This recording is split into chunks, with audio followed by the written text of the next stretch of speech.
My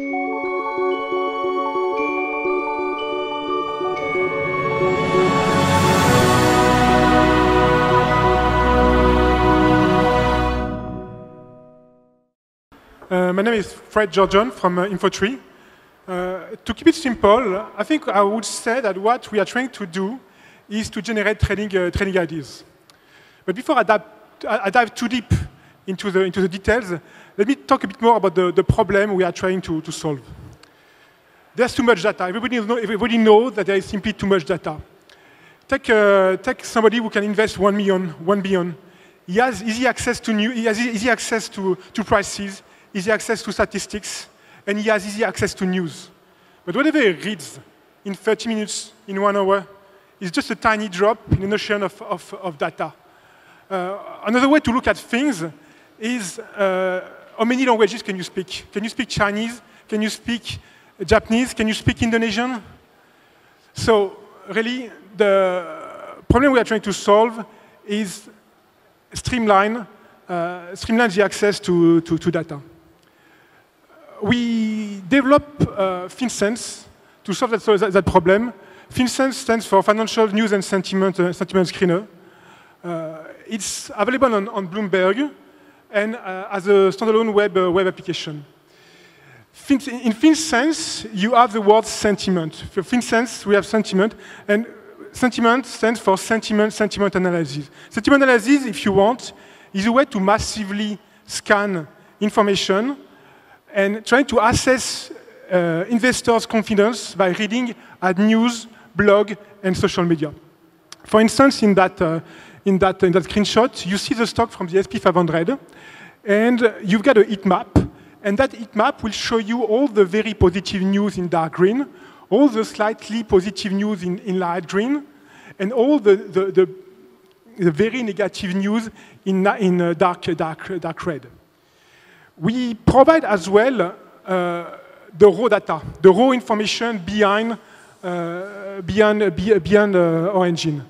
That comes as a feed, as a real-time sentiment feed with 5 years of history.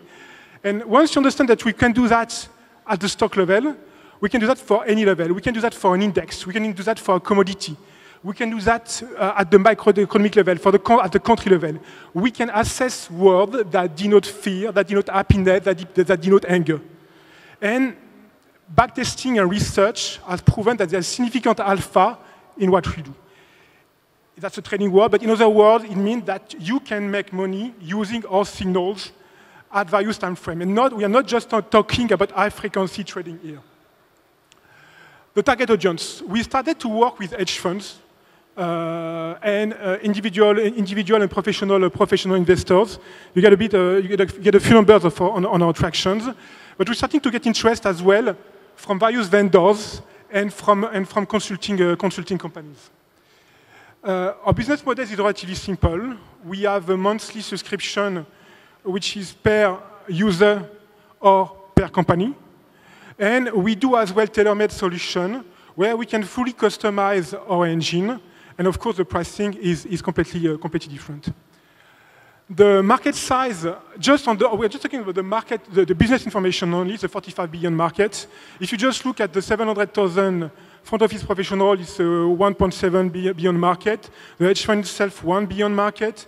But there is in fact more segment that we can target with our application. The competitor landscape.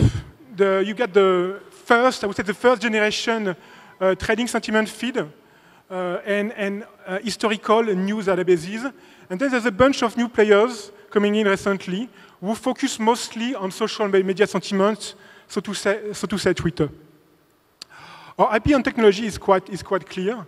You can see us as a multilingual Google engine, on top of which you inject market data, and where you run machine learning and predictive analytics. And we do provide as well our own dashboard and visualization. The team, so we are headquartered in Singapore. We got a development center in Bangalore and a sales office in London, all pretty much seasoned professionals in the financial IT, development space, and data mining. The milestone, so we were founded in late 2012. we spent 2013 launching our first feed, launching our Bloomberg app, launching our web dashboard. We went live, in fact, early this year, and we are focusing this year in international development, marketing, and adding more languages to our system. In terms of funding, that's where we stand so far. We are internally funded, put $500K US in the company, and we're seeking for $2 million, 50% for the product enhancement and operational cost, and the rest for marketing and business development. So that's all. Thank you. If you get any question, I'll be around.